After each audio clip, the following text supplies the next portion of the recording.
Welcome in to another Running with the Timberwolves podcast on the Believe Sports Network. My name is Gabe Anderson, and I'm joined, as always, by Chris Emerson. Chris, how we doing?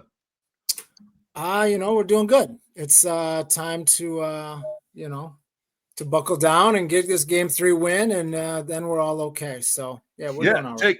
Take care of business at the crib, as That's they right. call it. And we are joined by a special guest. We have Shea with us. Shea, how you doing? I'm doing good. I'm kind of on the same board here. I think the saying is you're not out of the series till you lose a home game. Right. So hopefully we Road can team wins. Saturday. Yeah. Right. I would say it would be pretty detrimental if we were to lose one of these games at home, going to OKC, needing to win 3 in a row, and 2 of them are on the road. But before we get going, let's talk about the watch parties. We actually did a few watch parties last year with Shea. So Shea, talk about your watch party. Where's it going to be for Game 3 and Game 4, and what do you got going on?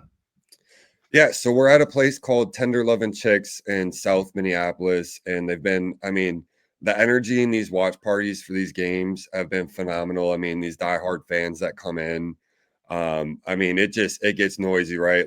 Nas hasn't hit a 3 for a bit, but when he does, you see people just go nuts in there. And, we got some really good drink deals in there. And so, it makes it easy to enjoy the game. The food is phenomenal. I'm telling you, it's some of the best chicken in the Twin Cities. So if you're telling me Wolves, great chicken, plenty of TVs and game audio, Right.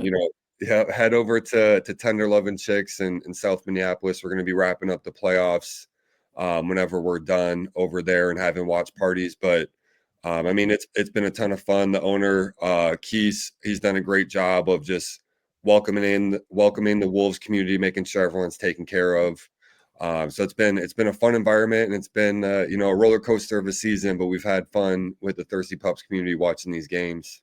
Yeah, so check them out, Thirsty Pups Watch Party in at Tender Loving Chicks. That's Minneapolis, correct? In Minneapolis? Yep, it's right off South Lindale. I think it's 2700 Lindale Avenue. So just south of the city. We have a lot of people that stop by even before some of the home games to get some chicken, get some drinks, and they head down to Target Center. So yeah, it's a great location. There's a parking lot in the back as well. So for South Minneapolis to have parking behind a bar is a pretty good deal as well. Absolutely. So check them out. You're going to be are you doing every game? Are you going forward? Yep, we'll do. Lord willing, we have a lot more. yeah, we'll be doing every game going forward. I'm glad we're done with the Warriors series with like 9 o'clock on Wednesday or whatever it is, and right. So we're getting a little bit more sleep after these watch parties with the 7:30 starts. Yeah, for sure. I will say we went last year, and they're a really good time. The energy, like you said, the energy was there. People were having a good time. The games were on, the sound is on, it's loud. Yeah, man, you put on a good show. I will say that 100%. It was a fun time. Yeah.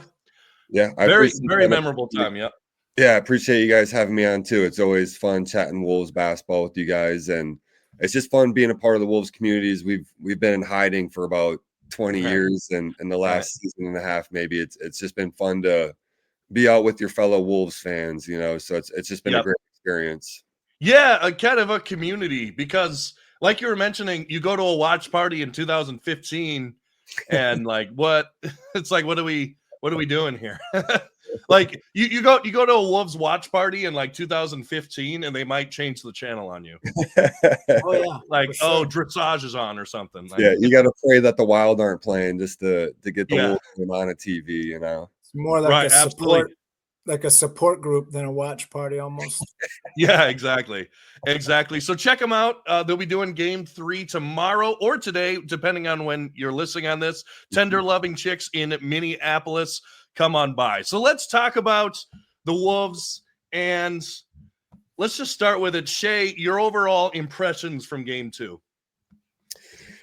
Yeah, I think you just got to hand it to OKC. They took care of business at home. I think SGA's mid-range game is, I think we got to throw a double at them. But at the same time, I really think the Wolves are beating themselves with the turnovers, the sloppy play. I think we're not boxing out for some of these boards late in the game that are so important. And we just seems like we can't string runs together. I think we maybe went on 1 7-point run when we were down about 5 to go up 2, and then just didn't finish off the second half well. So I think they're definitely beatable, and I think we have the depth and the tools to do it. It's just you got to see Rudy and Randall, look like their normal selves. I think Jaden's had an okay series. Ant's been scoring the ball, but he hasn't been that, hey, this could be the best player in the series type look, especially with SGA on the floor. But that's a tough environment to play in OKC. And, traditionally, I guess we've been a better away team than a home team. So we're going to see what this team is really made of tomorrow for the Saturday game. But I think we're shooting ourselves in the foot too much with the turnovers and the sloppy play and the poor shooting from outside, because they really pack that paint. And if you can't hit outside shots, they are just going to sit in there, and Ant's got nothing that he can get to the basket with then. Right, for sure. And you mentioned the turnovers. It's not only the turnovers, it's the live ball turnovers. I did the math. The Thunder have a 53-20 advantage on points off turnovers so far in 2 games. So that's more than 30 points. That's like 32 points advantage on points off turnovers. Chris, your impression of game 2? Well, I mean, on those turnovers, I mean, we mentioned it. We mentioned it on the on the preview of this series is we've got to look out for live ball turnovers. We've got to not turn your back because they've got quick hands. We've got to look out for, Randall taking a spin in the lane because that's what they want, there was a series in the first game where Nas continuously went at J-Dub, and it's like, that's their best defender out there. What are you doing? Like, swing the ball. Why are you being bullish about like having to go out? Like, what it's looked like so far in these 2 games is one team, everybody on the roster knows what they should be doing. They're doing the right thing. They're moving without the ball. They're making the right cuts. They're doing the extra pass. They're led by their leader, who, is ball dominant, to the nth degree. And then the other team is a team that just seems like they're hoping that the talent gets them to the top. We just, one team's played together for multiple years. One team, it hasn't, it really kind of shows. And with a team that's this well coached, you can't have anyone trying to be the hero. And, we're having some of that right now.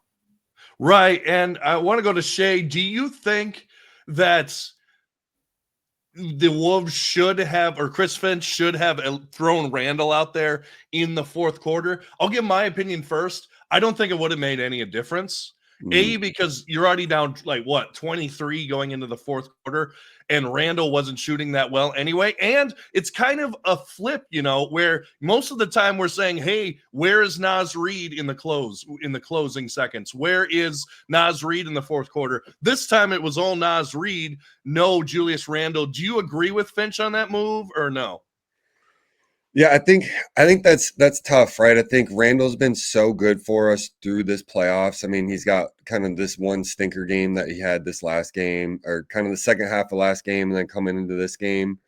I think that's tough to sit him down during that time. I think you still got to trust your guys in that scenario. But what I did notice, and Chris brought this up a little bit in his analysis of this game, is there was a moment in that second half when Ant and Julius were not on the floor, and that ball was cooking around the perimeter. Yep. The lanes were opening up, and we were getting points in the paint. And we were hitting some shots, and all of a sudden, I didn't even realize that Ant or Julius weren't on the floor. So when you get some of that ball dominant, kind of just out of the lineup, and you let the team, where I think Now was running point, and that thing was so beautiful to watch that ball rotate.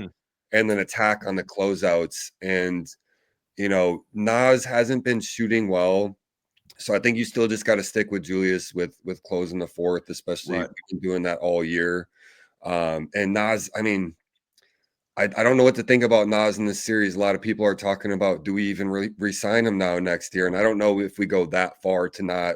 No, yeah. But it might give us some negotiation power to get a team friendly. Price tag went down. Yeah, it's interesting you mentioned the ball moving around because I was listening to the post-game presser with Nikhil Alexander-Walker, which, by the way, if you ever listen to a Nikhil Alexander-Walker like post-game, he is so eloquent.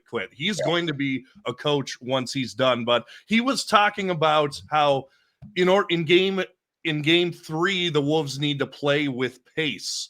Play a little bit faster, move the ball around, and just get the Thunder defenders moving and get them off balance. Chris, it's interesting because you always talk about Finch putting out the lineups without Randall or Ant, where the offense is stagnant and there's no real scorer. But last night it looked pretty good. Yeah, I mean, that's code. What Nikhil's saying is code for Anthony Edwards needs to pass the ball more. Whenever you hear somebody mention that, it's not like the coach doesn't want the ball moving and the coach wants the star player holding the ball. Finch's whole thing is ball movement. You just like it to swing back to that guy, or you like it when it swings to that guy for him to be aggressive. And it's just not moving like that. So, yeah, it was great to see it happen. I mean, we've talked about it 100 times on this show is when, go back to COVID when all our starters were out and we had our bench squad come in there and we got a couple wins because we actually were playing the way that Chris Finch coached us. Right. It's a hard thing to do is to coach like an alpha type player that's especially a lead scorer because, you get into some of that. Let them do their thing, even if it's to the detriment of the system. We can't do that against this team. I mean, they know that what Anthony Edwards is trying to do. And if we don't win by moving the ball, or if we don't move the ball, it's going to be a quick series. A lot of people ask me, what is the best thing you can do to support the channel? And today the answer is check out our sponsor, 612 Tees. They make really cool Minnesota Timberwolves shirts. They got everything from Naz Reid, Dante DiVincenzo, Anthony Edwards. Basically what I'm saying is you are going to look cool wearing these shirts. And we'll take a look at some of them right now. This is the one that I got, the Dante DiVincenzo head with his autograph.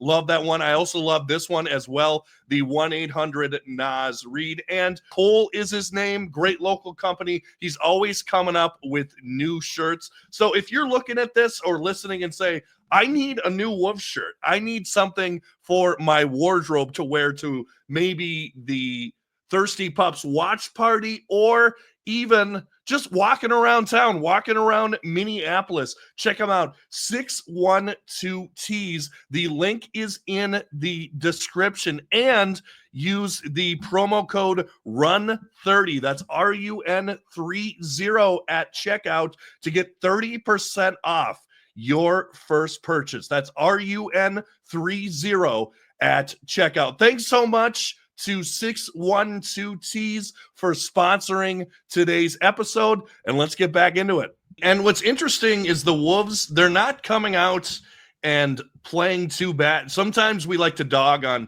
Mike Conley and the starters a little bit, not setting the tone too much. Yeah. But actually, I saw the stats.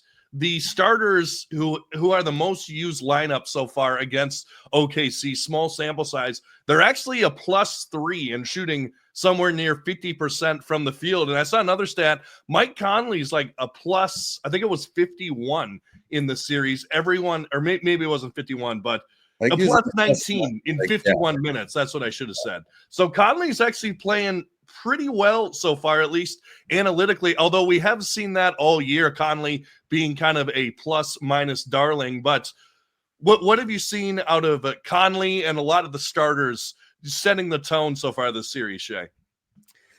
Yeah, I think they actually haven't done a bad job starting games, right? And coming into this series, people are asking me kind of what my take was if we have a chance against OKC. And I said we match them starters for starters. That's not going to be the issue. I think the issue is, can Naz, Dante, and Na look like themselves? Right.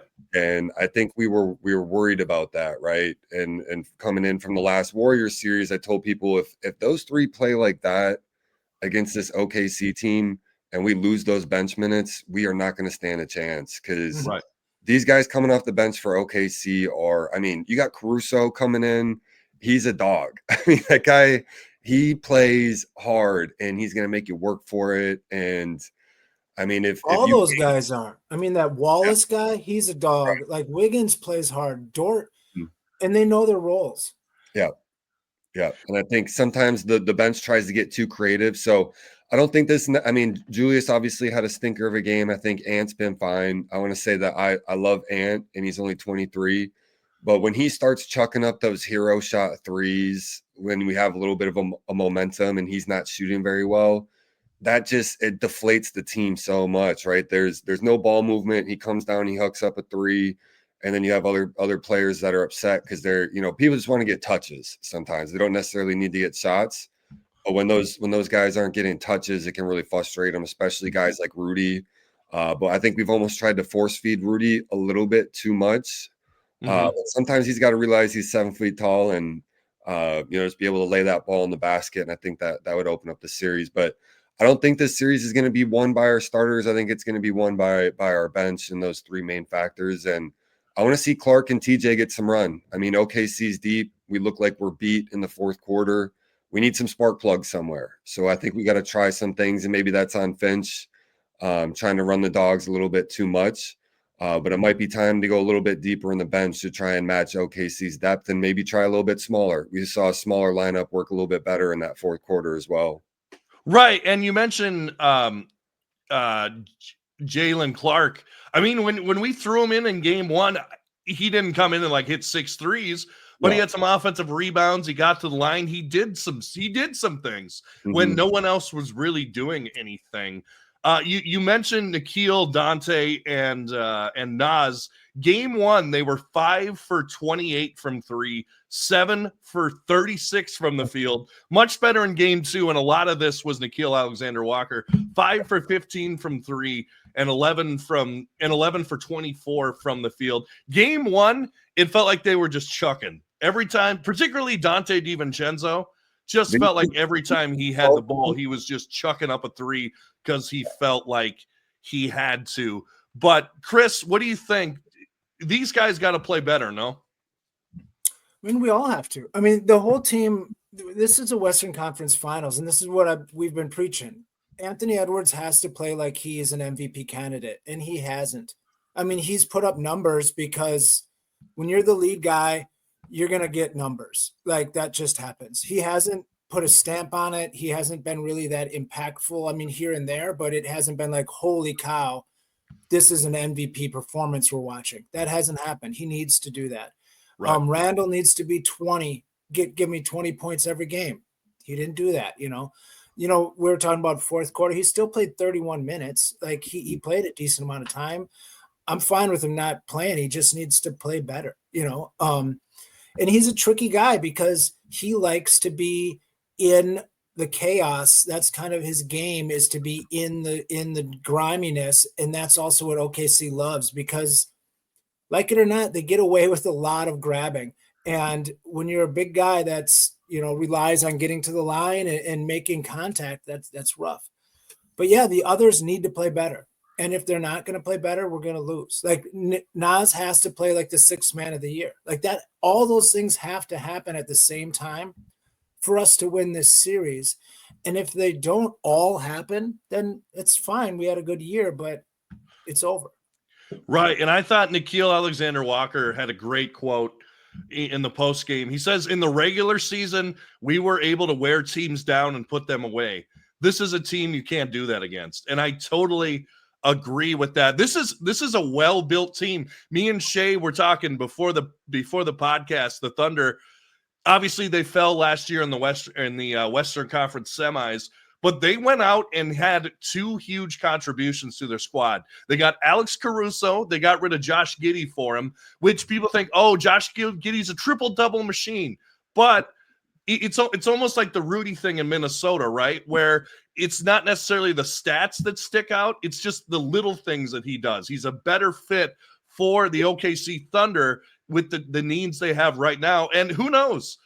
Josh Giddey might be a better fit for the Bulls going forward than Alex Caruso is. And then they went and got a big in Harkenstein as well and got Chet healthy. I mean, Shea, this is the OKC Thunder are just a really good team. I think when it comes down to it at the end of the day. Yeah. Yeah, I think their depth is incredible. I think, that quote that you said from Nikhil, we could definitely apply to the Lakers and Warriors series, right? Is once those starters came out for those two teams and we got to that second half, and it seemed like the Wolves just wanted to flip a switch in the second half and they were able to take these teams out. And that's what I was talking about when people were asking me. I was like, we can't just flip a switch against OKC. It's got to be from start to finish. We got to use our depth, and it's got to be everyone. We're not going to wear this team out. They got too many pieces. They got too many guys to throw at us. And that's a good point. I mean, they already have their playmakers with OKC, right? So having Josh Giddey, who couldn't shoot threes, and Caruso's at least when he's open, he's going to knock some down, plus fill in on that. I mean, they have so many guys they can throw at you defensively. It's insane. And when they pack that paint in, there's nothing you can really do. So you're not going to wear this OKC team down. That's for sure. You gotta match their depth, and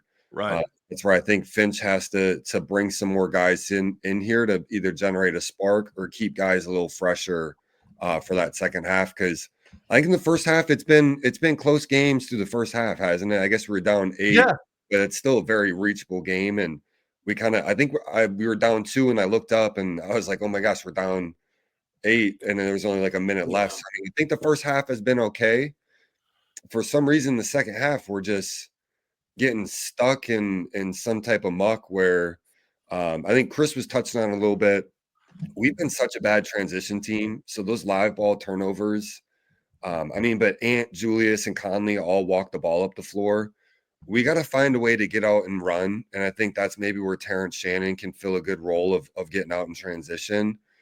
If we're not getting any easy baskets in the half court offense, we got to find a way to get there before they get set with that really pack the paint in style defense. Right. And I think a big moment from yesterday's game, the Wolves were kind of on a run. They were going down, I think, to cut the lead to 9 single digits. And Jaden tries to kind of nonchalantly toss the ball back to Ant. Turns into a turnover, turns into an and one. Next possession, it turns into a 3. And that's basically your ball game right there. So I want to go this direction. And Chris, I know you love talking about this, but I saw something. Shai Gilgeous-Alexander, for some reason, just eats against us. Like, he is amazing this season. He's averaging 34 points per game in the playoffs, and in the regular season he averaged 35 points per game. And I saw something where he's shooting almost 70% against Jaden McDaniels. What do we got to do to slow down Shea? Because whatever we're doing, we've tried zones and they just eat that up with little. I mean, the zone has been semi-successful, but they have found the holes in it. What does Finch got to do, Chris? Well, I mean, I know what he's going to do. He's going to stick to what he's done all year. And that's put Jaden on the number 1 guy. Statistically, it doesn't work. I mean, it never does. Like, if you look at the all-stars that have played the Timberwolves that Jaden has covered, they've scored more points versus the Timberwolves than they average on the year. Call that Jaden's fault. Call that him getting switched onto somebody else. To me, it doesn't matter. Like, it's not working. Like, how we're defending stars, the stars put up numbers. Maybe that's part of the plan, is to, instead of doubling Shea, we're just like, well, he's just going to kill Jaden, but at least it's only 1 guy, and then the other guys stay home. But it's not working. Like, something needs to change. And like you were talking about the depth, they've got guys, that if somebody's, not hitting the shot, they'll just sub in another guy. So, like, I think what I would do, and I've been preaching this for a while, I would put Clark on him and I would let Jaden play off ball. I don't see why.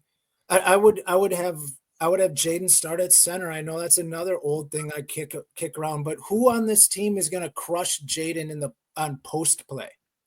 Like, you're not worried about any of these guys posting you up and taking advantage of your underweight center. So all you want is a guy that can switch and pick and rolls, who can be active in space. And Jaden's tall enough and long enough to create havoc. When Rudy was out, he put up huge numbers. Like, we need to maximize what we have. And I don't think using him as the lead defender is even beneficial at all. So I think that's our number one thing. I think if we go right back to Jaden defending SGA, guess what's going to happen? The same thing that's happened all season. Right. We're going to have a tough game. Right. Shea, anything to add on that? Yeah, I mean, I don't care who the defender it is, whether it's Jaden or anyone. You can't have SGA just playing on an island offensively. I mean, even if it is Jaden being the main defender, I think we started doing it in the fourth quarter. We started throwing some doubles and getting the ball out of his hands. And we started to have some success with that, right? But that's where you throw Jalen Clark on him for a bit. You throw TJ on him for a bit. You put Ant on him for some possessions. Whoever it is, we got to be rotating guys on SGA. Dante has the best numbers versus him. So, Dante as well. Yeah. Dante looked good bodying up Luka. Like, he did decent in his little bit of time he had there. I mean, like you said, I think keep throwing different people. Everyone's got a little different thing. That's got to be annoying. Like, he knows how to play against Jaden. He's done it plenty. Yeah. And not anything dirty, but when you're rotating players on them, get physical. Set the tone of, hey, if you're going to try and foul bait, we're going to foul you. We're going to make sure you're not getting a shot up. We're going to make sure that you are beat up by the end of this series, no matter what. And I'm not talking about anything like egregious or dirty, just good old fashioned basketball of, hey, you got to earn it tonight, Right. And if you're getting the call either way. And if you're just doing that with Jaden, we can't win if Jaden's got 4 fouls in the third quarter or where that's happening. So you got to throw those bodies at him. Dante, as much as he struggled offensively, I think he has been a great defender in these playoffs, and he's been making plays. So he's been, playable. He tries hard. Yeah. And I think Chris is right. We can't just go out there and throw Jaden on the island on SGA. I mean, his mid-range is too good. His handle is too good. His acceleration and decel is just you're gonna have to throw multiple guys at him, and you're gonna have to throw some doubles. I mean, look at what everyone does to Ant. They go, we're actually gonna take the ball out of Ant's hands, and the rest of the team has to beat him. And it's weird that the Wolves are like, we'll take everyone else away, let your superstar beat us, right? It's kind of the opposite of the way that the league has went, just in terms of defensive mentality. So I think Chris, that's a great point, and I agree. We just got to throw some more guys at him. Yeah, mate. I'm almost thinking, and I don't know if you can do that in today's NBA, but how about have the Jordan rules, but the Shea rules, You just kind of create a box around him. And how about make an unproven guy, I'm not saying he's bad, but a one-time all-star in Jalen Williams, how about have him beat us? He may have beat us for one game. Can he do it for 2 more is the question. Make the other guys beat us. Coming into this series, Jalen Williams, I didn't have game 7, but Jalen Williams and Lou Dort were the 5th and 6th worst jump shooters in the playoffs at that moment. So, like, Jalen Williams can go cold. I mean, unfortunately, the 4th and the 5th were Dante and Nas, but the guys right behind him were also Dort and Williams. So, like, hope our guys get going, or Dante and Nah. Hope our guys get going, and then hope Williams keeps missing shots. Like, guys like him that are complimentary, they like to get it in the flow where it's like an easy bucket, get them moving. But if he's the guy that has to do all the creation, and he's the one that's got a lot more of that pressure on him, that can take him off his game. Like, we definitely can't let what's happening happen anymore. It has to be a dramatic difference. Right, and I don't think the way to do it was what Jaden did last night, which is getting cooked by him the entire game and then pushing him once. Like, in my opinion, I don't think that sent a message. I just think that looked petty. And he said after the game, I just wanted to foul him. I don't know. That came off as almost kind of childish Jaden. What do you think, Shea? I didn't like it, but what did you think? Yeah, I mean, these guys are so young still, right? I mean, Jaden's been left on an island to guard SGA. Like I said, it's going to be frustrating for anyone to guard SGA for 2 straight games and have to deal with that whistle. So, for sure, yeah. Yeah, I think you just saw the frustration come out, and he was sick of it. And, he said what he said in the press conference to try and cover it up a little bit. But you could tell all that frustration from those 2 games came out in that push. And I don't even think it wasn't even that big of a push or anything. I mean, it's not like SGA was in the air, but at the same time, you're getting paid a lot of money. You're a professional. You got to hold your composure, especially in these playoffs. And the game necessarily wasn't over. We've seen some crazy comebacks in this playoff, so Right. you can't let your emotions get the best of you. And I think that's been an issue for the Wolves for the last couple of years is we sometimes take ourselves out of the games with our emotions. Everyone says Jaden's emotionless. He's one of the most emotional players in the NBA. He just doesn't He's a show. mess. He doesn't express it through his face. I mean, the same guy we're talking about who punched the wall and broke his hand going into that Denver series. Exactly. And And got in a fight with Clay in the middle of the court. And like, I mean, he does dumb stuff on the regular. So like, it's okay. I mean, it didn't bother me. It was just Jaden being Jaden. But I think it was more, he was frustrated. He didn't get the call that SGA hooked him right before that, when it's been something that we've been, harping on them over and over again. So he was just frustrated. I get it, but it's Jaden. Yeah, here's the thing from me.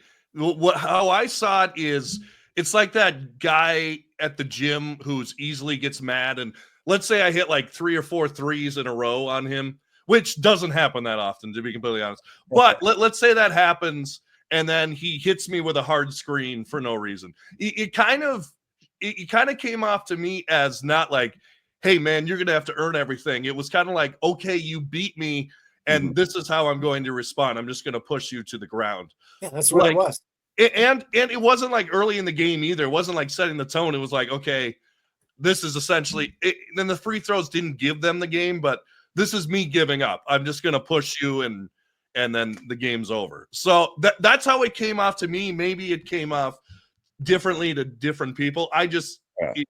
That's how it came off to me. Well, OKC was in that locker room saying something like, hey, we got them. We got them emotionally, messed up right now. And we've broken this team. And you can see through that frustration, that's just going to give OKC more confidence going to the next game when you do stuff like that, especially at the end of the game. I agree. So let's talk about it. What would you say are the main keys for the Wolves to come back and turn it around in game 3? I know we talked about some of them, but Shea, give me a few, and then I'll throw it to you, Chris.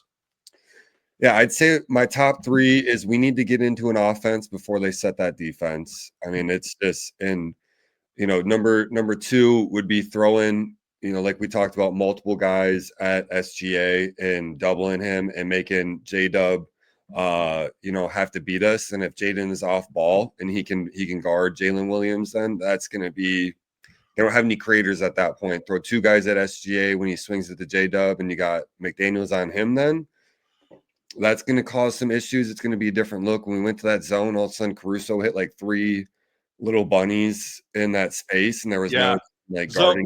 So who would have thought Alex Caruso, the zone buster?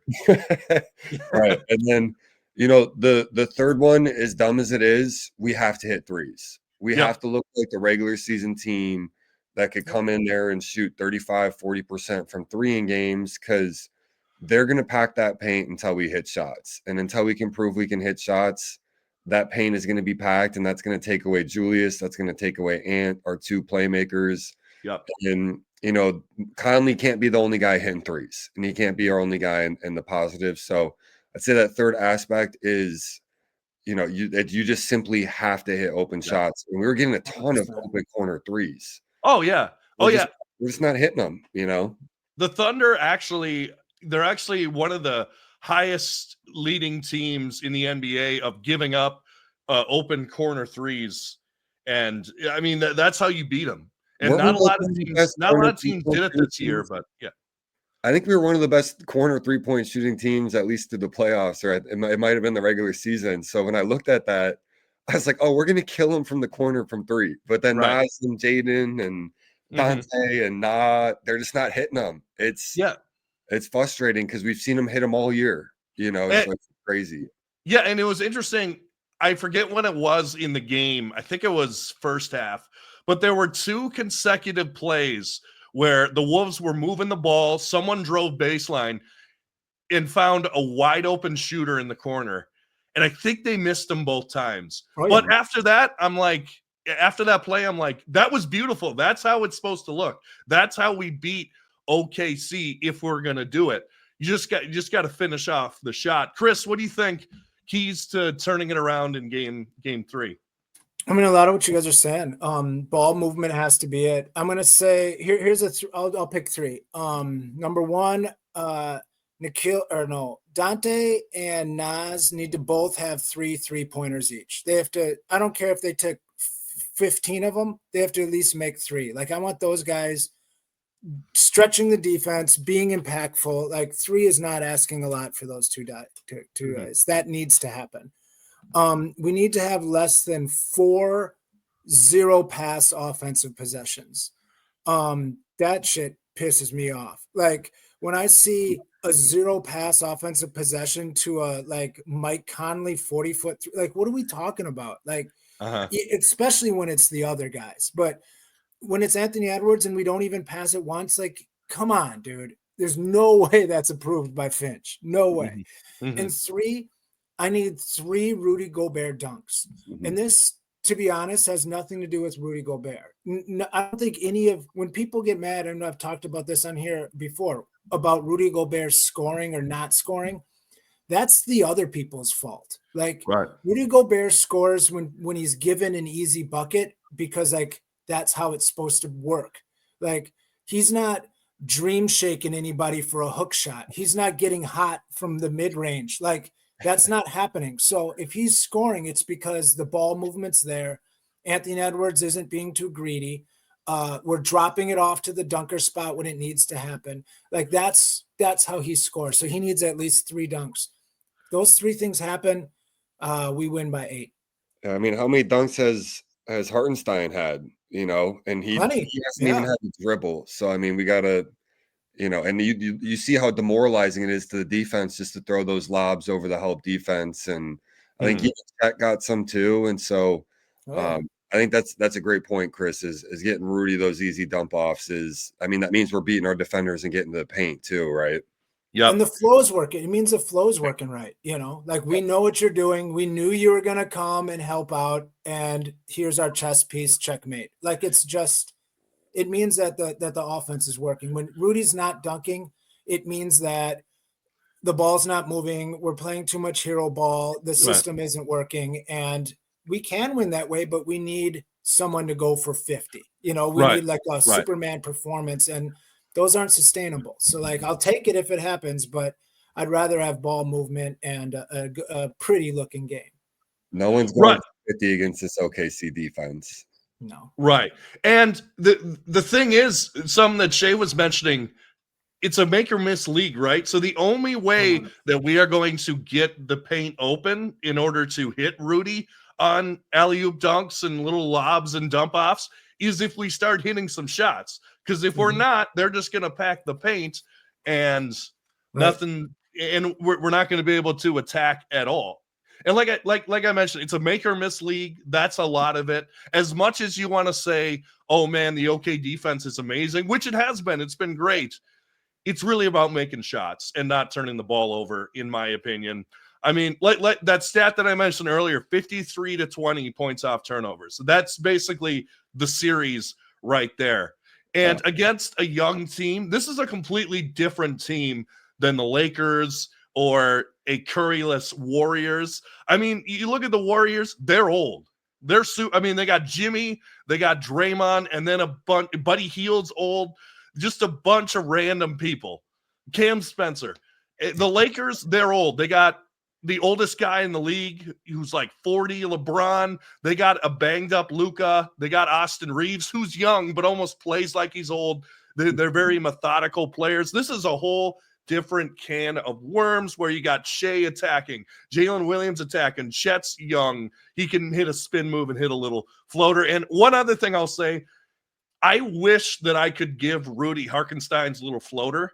If I could just gift him that, almost do like a Space Jam thing where they both put their hands on the ball and then like the power of Hartenstein's floater goes to Rudy, that would be really nice. If Rudy had that shot, he might be an MVP candidate. and you see him in like warm-up videos, and he's like draining threes. I'm not, believe Rudy, if you're listening, I know you're not, but don't start taking threes in game 3. But you see him like he can. I don't know. I just wish he had more of an offensive game, but I guess that's the give or take with his defense. You can see Rudy sometimes he'll get dished on a fast break, and instead of just taking that little push shot right in front of the basket or trying to dunk on someone, all of a sudden he's doing like a Euro step and then trying to like kick it to the corner and it's going out of bounds. And if he could just have that little 5 to 10 foot floater and just work, it's not going to happen. I mean, it never would, guys. It's not going to happen. No, I understand that. I just wish I could give it to him, is what I'm saying. A man can dream, can he? Sure. True. That's true. Yeah, I mean, was Rudy 31 now? 32, I think. Yeah, I mean, the old dog new tricks like that at this point. No. It's either you got the touch to be able to do that or you don't. I mean, I had a hook shot in 6th grade that was better than what he's doing. And I think Rudy oftentimes has a lot of impact on winning just through the defensive side of the ball. I mean, we're playing and he had 27 and 24 that day. I mean, but his offensive game, it's, you know, like Chris said, it's got to be created by everyone. He's just a finisher. He just finishes. Yeah, for sure. Gabe, I think you had a great point about make or miss league. I think even if we shoot 35% from 3 in the last game, that game's coming down to the wire. And I don't think it's too much with the weapons that we have from the outside to ask them to shoot 35% from 3. Right. I mean, I think we shot 27 and they shot 20. Yeah, and they're good shots too, right? Like, some of them are worse, but a majority of them are really good 3-point looks. And I think that's what's most frustrating about this series is you see a path for us to win these games. It's not happening for us for some reason. And you know, we can harp on Finch maybe all we want, but at the end of the day, I think those players got to hit shots and they got to move the ball. You know, Chris Finch is telling them to do that. So and I think Nickeil Alexander-Walker had a great point in the post-game presser. He was like, they were trying to get him to be like, oh man, OKC's defense, they're so swarming. And he did give them some credit, but they asked him like, is it OKC's defense that's making you miss all the threes? And he basically said, man, they're open shots. Like we're missing open shots. And I thought that's exactly right. We're missing open shots. We're missing shots that we usually make. And maybe it's the other way around. Like Nickeil said, in the regular season, they were able to, like a Nets team or like a Charlotte team, you're able to wear down that team where in the fourth quarter you just win on talent. Maybe that's what OKC is doing to us is we don't have the stamina yet to hang with a fast, young OKC team. So in the fourth quarter, they have a big enough lead and enough talent where they can just kind of coast on that. Yeah. And if Lou Dort's hitting 3 threes, I mean, if he's hitting them and we're not, that's just, you know, statistically, that's crazy, right? Like if you looked at our season averages, we've had some found money. We had Randall with 5 threes in the first half. We had Jaden McDaniels with 3 in the first half. I mean, you don't lose many games when that happens. Both of that is that's like finding a $20 bill, both of those. So I mean, we just have to play better. We have to play better. We have to shoot better. And it shouldn't be a big deal. If, again, they say when you're at home, your role players play better, it's going to need to happen. And they're going to have to shoot a high percentage, and we're going to have someone go crazy. Like, there's got to be a Jaden McDaniels 25-point game or Nickeil Alexander-Walker 25-point or Nas. Like, someone's going to have a little, like a spark. Like, something's going to have to happen. Absolutely. So let's wrap this up by saying, Shea, what do you got for the series? What's your prediction for game 3 and then the rest of the series as well? We kind of gave ours on an earlier podcast, but I want to get yours. Will the Wolves come back and win the series? You know, that's tough to say. I think this could be OKC's year where they win a championship if they get through us. I think that Indiana and the Knicks would not do a whole lot more than what we can to stop them. Does that say I'm giving up hope on the Wolves? Absolutely not. I think if they can, same thing with the Denver series. I think OKC went up 2-0 and they went back to Denver and Denver looked like a brand new team. And the thing about Denver, though, is with Jokic, if you slip up at all, he's going to be right there to eat you up and take that win away from you. And I think that's what we're maybe waiting for Ant to take that next step. If you slip up, he's going to be right there chomping at the bit to take that game. So I think it's possible for the Wolves to still win this in 7. I don't think we'll win it in anything else than 7, but I think we need to take these 2 home games, You know, it's then game 5 is iffy. We have to win game 6 and then try and slip out one of those 2 games in OKC. But I think, like I said at the start of this, you're not in jeopardy of losing this series until you lose a home game. So I think we're going to win this. I think we're going to win this first home game, and we're going to build some momentum, and we could slip it out to tie it out 2-2. But then we're gonna really find out what this series is in game 5. And if we can somehow take that lead, I think it's going to go to 7 if the Wolves want to take this one. This OKC team is legit. There's a reason they had, what was it, 58, 68 wins? 68.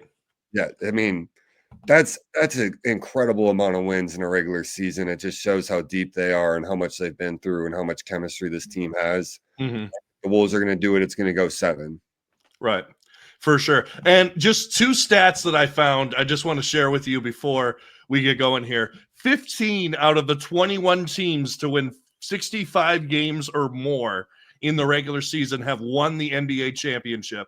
The last team to win 65 or more games and lose was the 17-18 Houston Rockets. So it's been a little bit. And the other stat that I found, which is more of a positive for the Wolves, the last team to come back from an 0-2 hole in the conference finals, who do you think it was? Can either of you? The last team to go down 0-2 and win a conference finals. Denver Nuggets. Nope. I don't know. It was the East. That might, to see if that helps. Was it Cleveland with LeBron? No, they did do that, but it was after that. Okay. Yeah. That pre-pandemic. Give it to me. Yeah. It was the 2019 Toronto Raptors. Was that the Kawhi year? There was a Kawhi year. Yeah. They went down 0-2 against the Bucks and ended up winning, and we all know what happened after that. So who knows? So history is on our side, not on our side at the same time. Anyway, let's wrap it up here. Shea, thanks so much for joining us, and tell everyone one more time where they can find you on the internet and also about the watch party tomorrow and Monday as well. Yes, my main platform that I talk about Wolves stuff is on Twitter. You can find me at Butta Sports. It's BUTTASPORTS. And then for the watch parties, we have a Facebook page and a Twitter, Thirsty Pups Watch Parties. The main way to get that information is going to Facebook. We post on there all the time about what we're doing for the watch parties. Sometimes, we do jersey giveaways for free and raffles and stuff. And so come on by if like I said, if you love chicken, if you love Timberwolves basketball, if you like getting good drink deals and hanging out with diehard fans with plenty of TVs and great game audio. And like Chris mentioned, it's a great atmosphere to watch the game. I mean, it really is. We had tons of fun last year. It's going to be a good time. And Chris, thanks so much for being here. Anytime, man. Absolutely. So make sure to check out Tender Loving Chicks, right? Tender Loving Chicks in Minneapolis tomorrow for game 3. What time should they get there? Like, when should they get there early to get a spot, or would you say, or can they show up like right at game time, or what do you think? Yeah, I'd say for Saturday game, you want to at least be there 30, 45 minutes early to secure a table. During the weekdays, you can show up about, 15 minutes early for some of that stuff. It's a little bit easier with people trying to get home from work, get their stuff set and get in there, with it being 7:30 games. A little tougher to get over there on time. So you can show up a little bit later during the weekday, but definitely during weekend games. I try to get there about 45 minutes before a Saturday game. Absolutely. Anyway, this is the Running with the Timberwolves podcast on the Believe Sports Network. Make sure to like, share, and subscribe on YouTube and give us a 5-star rating on Spotify and or Apple. And as always, go Wolves.